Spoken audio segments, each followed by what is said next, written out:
You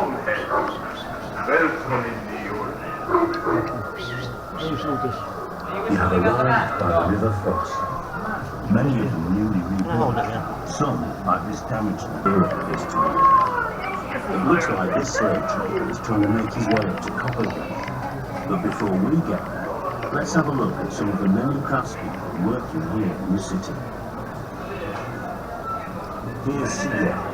He's using animal bones and antler from deer to make some everyday objects such as combs. We know that the Vikings like to keep themselves well groomed, as we found many combs in the excavations, as well as items such as tweezers and even ear screws.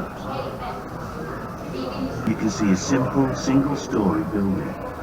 These older houses were built from posts and wattle and had earth floors and thatched roofs. Most of these houses were up inside, and you can see his wife by the fire. Grummy, the blacksmith, is teaching his son how to sharpen a knife in the chisel.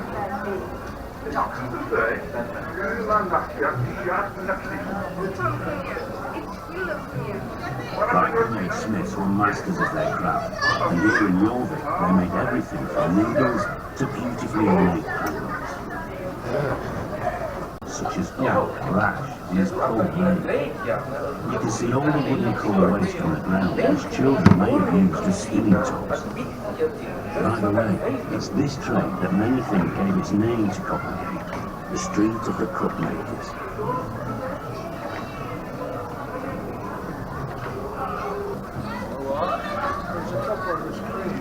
Another building is being built behind Running's house. Here, the cellar is being dug out and lined with oak planks before the upper story is added. You can see a stack of turfs over there that are going to be used to roof this building. Looks like the builders are having a rest moment. Hey, forget on with the job.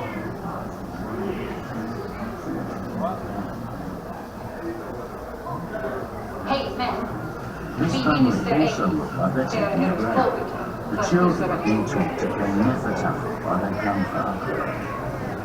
We found a wooden gaming board and lots of playing pieces made from bone, wood and iron, so it must have been a couple of expected.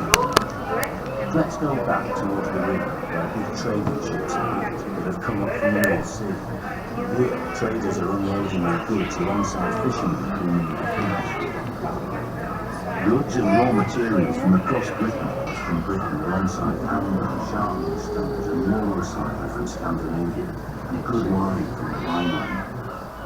Jorvik is truly bustling, a vast international trading centre. Here's some fishermen cleaning out thousands of fish bones that tell us exactly what the people ate, which included lots of fish, eels and even oysters. So these men are probably doing a roaring trade. Have a look at the man touching the fish. His face has been reconstructed based on the skull that was found in Jorvik. Later on in the visit, you'll see more real faces like this.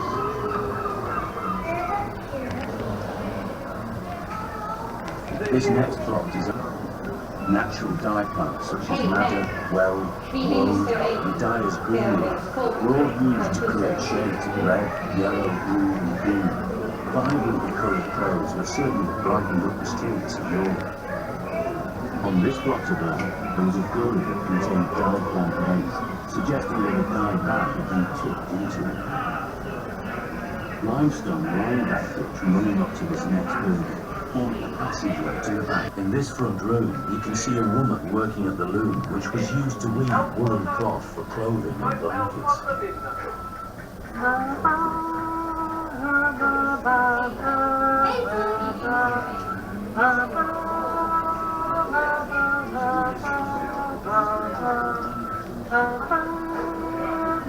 We're now moving into Coppergate itself, an important commercial street right in the heart of the city of Jorvik. As you can see from these stalls, you can buy almost anything. Coppergate is just one of the many streets in this city, which was home to more than 10,000 people. The streets of the city of Jorvik are covered in filth and mud, rutted by cart wheels and with potholes everywhere. This leather worker seems to be having a problem sewing his shoe pieces together, and looks like he has Viking disease, Dupuytren's contraction. You can see it's caused the fingers on his hand to become clawed. It's a genetic disorder that runs in families and seen particularly in middle-aged men. Tradition has it that it originated with the Vikings, who spread it throughout Northern Europe and beyond as they travelled and intermarried. This couple here are arguing about what to have for supper, meat or fish. It would seem that life hasn't changed too much over the last 1,000 years. They're arguing in Old Norse, but if you listen carefully, you can hear Old English, Middle Welsh and Old Irish all being spoken in this street. Here's a food seller trying to sell this wealthy-looking woman a cabbage of some sort. It doesn't look like the type of thing that would tempt her or her young baby. This woman looks like she's struggling to cross the road.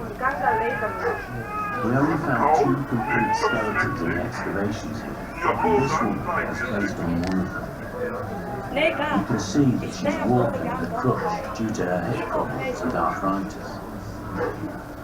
You can find out more about her in the galleries to come.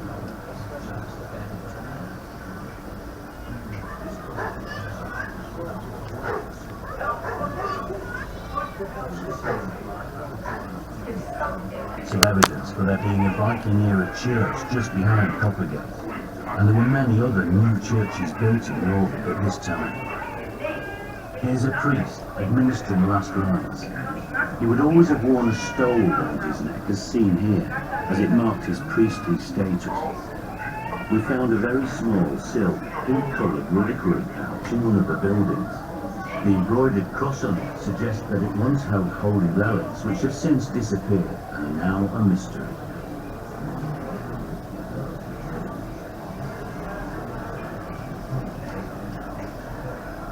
Each property is separated among as well as poultry and fish. Supplying this food may have been one of the reasons for the major changes in the countryside we see around Jorvik at this time. In this backyard, animals have been slaughtered to provide meat and other resources. Body parts of cattle must have been a fairly familiar sight and smell around Viking Age Jorvik. As well as supplying meat, cattle carcasses also provided horn and iron, both. Toilets would also be situated in the backyard. Pits of this yard were clearly used as latrines, as they were full of human waste, as well as moss, which was a type of... In the excavations at Coppergate, we found a few Viking Age musical instruments, including a set of panpipes which can still be played.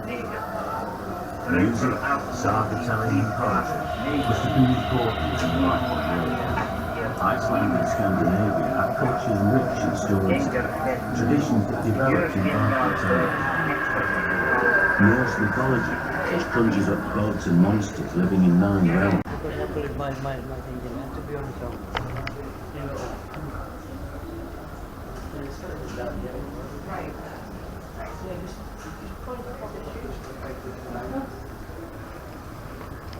Yeah. Can you see it? My palms? Couldn't sit there. There's her little. Yeah. Yeah, you know that woman with the stick? This is her. Yeah.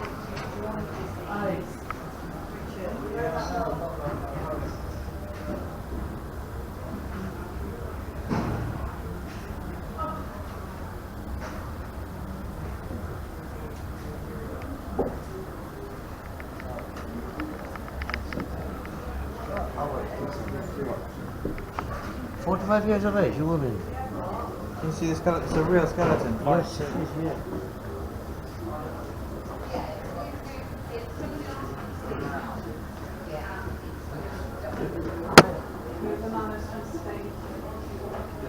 What is one of them?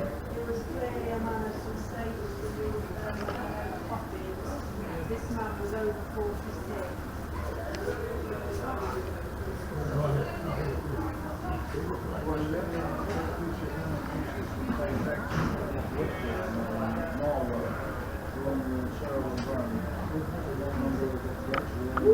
Thank God Nick's it wasn't.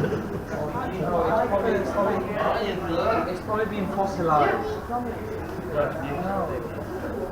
Oil's been concentrated. That's why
Need more time in it.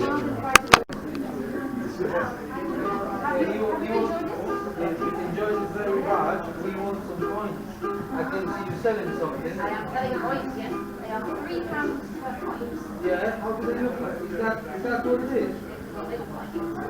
Okay. So we use these stamps, and they are replicas of two original ones. Vicky, you want some money? You want some Viking money? You want 2 coins? Yeah, let's grab some. Let's grab 2 coins for the big man, yes.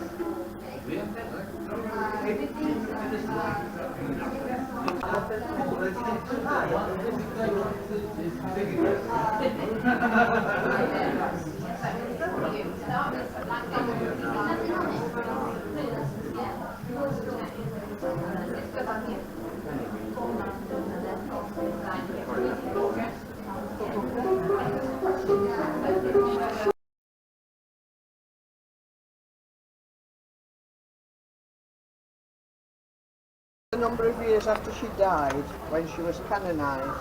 Right, 1986 to 1970.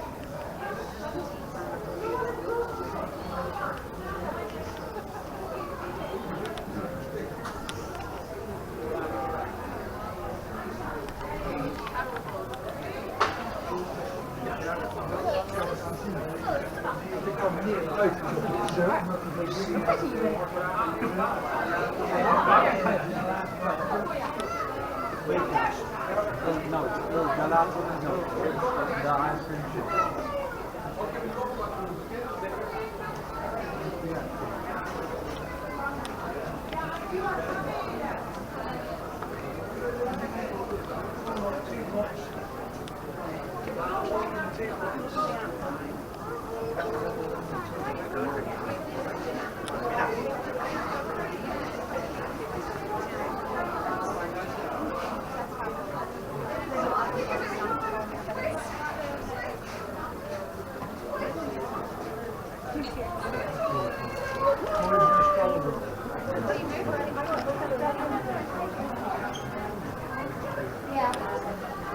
I think that same stuff actually that I got at the Elephant Cafe.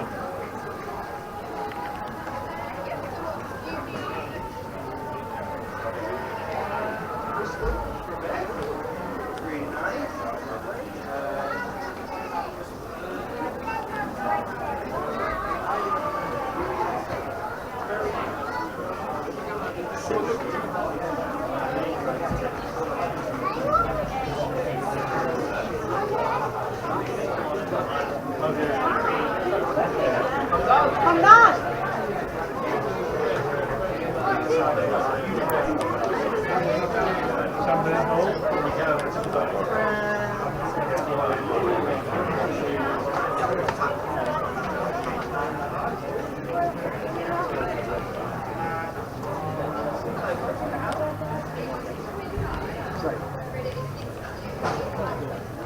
How's my